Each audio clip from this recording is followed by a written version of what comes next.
Halo teman-teman, balik lagi sama aku Adi ya dari Anmasteri. Jadi aku di sini cuman mau bikin video karena video yang kemarin itu menurutku kurang kurang enak lah buat dilihat gitu ya. Penyampaian juga agak aneh gitu ya. Oke, jadi di kesempatan kali ini aku mau share ya nggak lama lah 10 menit doang gitu ya, tentang apa sih prinsip hidup yang harus kita pegang gitu ya dalam menjalani karir sebagai product designer gitu ya. Pertama, kita harus tahu sih product designer itu apa. Apa sih bedanya dia sama UI atau user interface dan UX atau nama lainnya user experience. Kalau di Indonesianya itu antar muka pengguna sama pengalaman pengguna. Nah, jadi kita bagi dulu nih. UI ini adalah user interface, di mana dia itu mempunyai tanggung jawab untuk mengurus tampilan yang kita lihat secara mata atau visual. Contohnya kayak aku nih, ngeliat menggunakan software untuk perekam layar ini, ya bagaimana aku cara aku menilai persepsi cara melihat kita, itu namanya user interface. Dan bagaimana sih pengalaman atau apa yang kita rasain saat menggunakan aplikasi ini atau saat menggunakan software perekaman ini, itu namanya pengalaman pengguna. Nah, pada kasus ini kita akan bahas product designer kan. Product designer itu orang yang bisa melakukan user interface, user experience, dan ada tambahannya yaitu business goals. Nah, ini nih istilah baru nih kan, bagus nih. Jadi business goal itu apa sih? Jadi business goal ini adalah suatu cara atau metode untuk mengukur bisnis kita itu sukses nggak sih, atau menghasilkan revenue atau keuntungan balik untuk company, startup, agensi, atau yang lainnya gitu.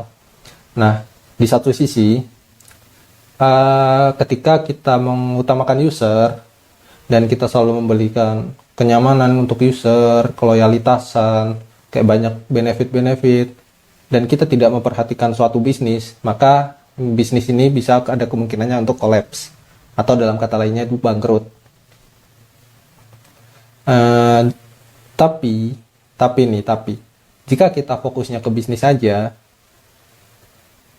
kita cuma memikirkan keuntungan, di mana kita tidak tidak menyimbangkannya dengan apa yang user rasakan atau pengguna rasakan ketika menggunakan software produk yang kita berikan. Ini nggak terbatas ke website atau mobile ya. Kan biasanya kita dengar UI UX, product designer itu kayak cuman sebatas mobile app, Vision OS, website, apalagi ya intinya yang berbentuk digital gitu lah ya.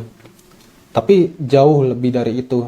Kalau dari buku yang aku baca yang judulnya The Design of Everyday Things, dia ngasih sebuah ilustrasi itu kita bisa mendesain sebuah pintu atau produk yang berbentuk fisik itu supaya gimana caranya kita tuh membuat user dalam menggunakannya itu langsung mengerti dalam hitungan detik gitu. Ternyata ini fungsinya gini loh. Ternyata ini pintu nyusahin nih. Nah, itu berarti tandanya apa yang kita buat itu ternyata belum maksimal ke user gitu kan. Nah, itu tadi intermezzo. Intermezzo aja. Siapa tahu ada yang nonton nggak tahu kan apa yang aku bicarain gitu kan. Nah, kita masuk ke principle life-nya gitu. Dalam principle life product as a product design, kita sering banget ya nemu namanya design process atau method of the process of design, atau cara kita kerangka kerja atau proses desain atau ya segala macam lah embel-embelnya itu gitu. Kita bayangin aja kita itu sedang di dalam game. Gamenya itu namanya Battle Royale atau yang biasa kita sebut PUBG. Sebut merek ya, nggak apa-apa lah ya kayaknya. Oke. Anggap aja kita ada di game Battle Royale dan kita dihadapkan dengan orang yang dengan tingkatan yang beda-beda. Bahasanya kalau di game itu tier junior, kalau di dunia kerja junior, medium, advance, expert. Expert loh, gila. Nah, biasanya yang expert ini kan sering expert, advance ini kan sering nge-share nih proses dia lebih baik, proses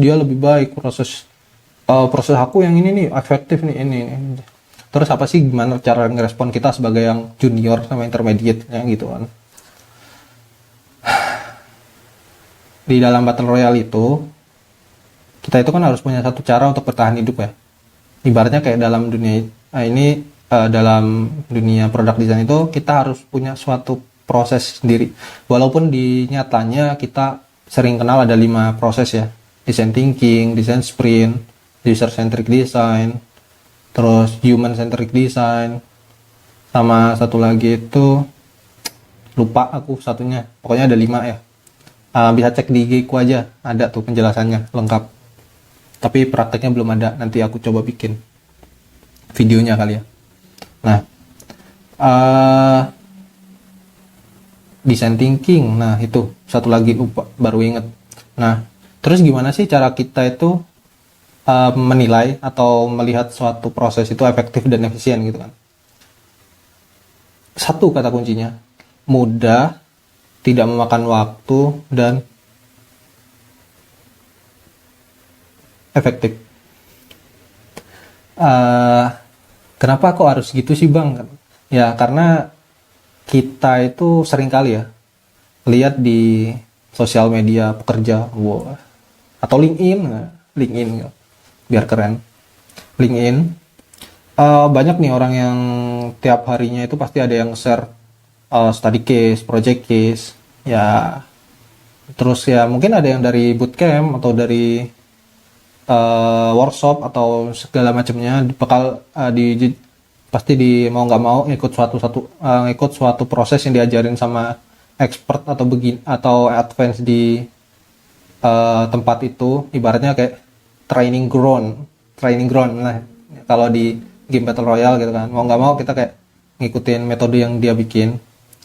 Tapi dalam kenyataannya, dalam dunia nyata produk desain itu nggak semua metode itu works dalam suatu perusahaan atau freelance project gitu kan. Nah, jadi sebenarnya boleh gitu kita itu jadiin bacaan yang mereka share itu sebagai reference supaya kita bisa nge-research untuk jadi menghasilkan sesuatu yang lebih simple tapi efektif gitu loh. Bukan ribet tapi efektif, tapi nggak ada ceritanya, ribet tapi efektif ya. Ya intinya gitulah. Nah, terus kata mentorku, mentor. Sebenarnya ini cerita ke belakang dikit ya. Dulu itu aku sebenarnya pernah belajar pakai user centric design. Tapi aku nggak tahu tuh research metodenya itu yang efektif yang mana. Habis itu aku kayak nemu nih suatu buku di Tokopedia, sebut merek lagi tuh, gila, harus berterima kasih nantinya itu. Namanya tuh The Design Thinker. Kalau kalian tahu bukunya, komen. Bagus banget. Nah, itu tuh ngejelasin design thinking, tapi itu dengan proses yang udah dimengerti gitu loh. Aku berbicara berdasarkan apa yang udah aku kerjain gitu.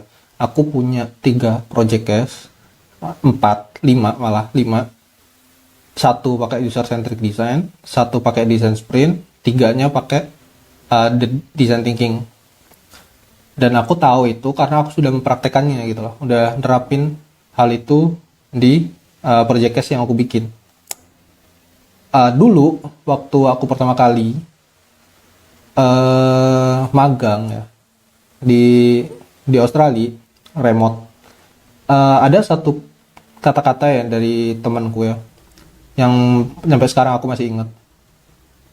dunia produk desain itu relatif, nggak fixed gitu loh, nggak, maksudnya nggak tetap. Jadi kayak relatif itu tergantung situasi dan kondisi, kamu bisa menyesuaikan apa yang dibutuhkan gitu loh. Jadi saranku untuk kalian yang mau terjun nih ke dunia produk design atau UI UX atau UI doang atau UX doang, harap dipikirin matang-matang lagi gitu ya. Karena maksudnya di sini dipikirin matang-matang itu adalah gimana cara kalian akan belajar nanti, mentornya seperti apa jika kalian ingin mengikuti suatu program. Pastikan apa yang kalian pelajari itu, jika kalian terapkan itu membuat kalian senang gitu. Pertama, kata kuncinya itu senang. Karena kalau ketika kalian menjalani sesuatu atau menerapkan suatu ilmu, ketika kalian nggak senang itu, pada akhirnya kalian bakalan kayak ngerasa buat apa sih ngelakuin ini gitu. Padahal kalau kita pakai metode yang tepat gitu ya, kita bakalan ngerasa kok idenya bagus ya gitu.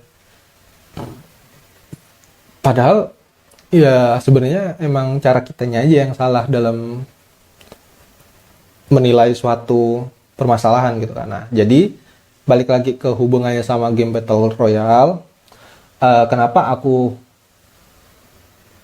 ilustrasinya game Battle Royale? Karena ketika kalian punya suatu proses atau punya suatu senjata kalian sendiri ya, contoh M4, M16, AKM, segala macem, kalian bisa survive. Dengan survive itu kalian bisa memecahkan seluruh masalah atau sebagian masalah atau banyaknya masalah yang menurut kalian itu ketika kalian memecahkannya itu tidak membebani diri kalian loh. Jadi kayak ibaratnya kalau main game Battle Royale tuh, ketika kalian menggunakan senjata apapun itu, kalian tahu cara gunainnya dan tahu cara penempatannya gitu loh. Misal kapan harus pakai design thinking, kapan harus pakai design sprint, kapan harus pakai user centric design, kapan harus pakai yang lainnya gitu. Jadi saranku untuk teman-teman, supaya kalian nggak nyesel, apalagi yang career shifting, pikirin matang-matang dulu, buat roadmapnya, apa aja yang kalian tentuin dulu tujuan kalian. Kalian pengen fokus di UI, user interface, atau fokus di user experience, pengalaman pengguna, atau kalian ingin fokus di keduanya, yaitu menjadi product design, yaitu menjadi jembatan antara bisnis dan produk. Atau bisa lebih lebar lagi kan, karena tiap cabang dari product design itu mau UI ataupun UX itu ada subnya lagi tuh, UX writers, UX research, UX behavior, terus ada UI design, UI khusus UI icon, UI tipografi, segala macamnya gitu kan. Jadi ya mungkin dengan aku ngasih sedikit apa yang aku bisa sampaikan ke kalian, semoga kalian lebih bijak lagi dalam memutuskan apa kalian ingin benar-benar terjun ke dunia ini, ke e-Angel, enggak, maksudnya ke dunia product design, atau kalian hanya sekedar FOMO gitu ya. Jadi itu yang bisa nentuin ya diri kalian. Aku hanya ngasih sedikit wejangan ya, ngasih sedikit saran gitu ya, karena aku yang udah ngalamin dulu, buta arah lah, buta map bahasanya sekarang di dunia product design ini, sampai akhirnya aku nemu satu buku yang ubah hidup lah gitu. Semoga bermanfaat. Sampai ketemu di talks and mastery selanjutnya, dan semoga harimu menyenangkan. Kalau nggak seneng itu bukan masalahku. Jadi ya semoga aja seneng gitu. Oke. Dan sampai jumpa.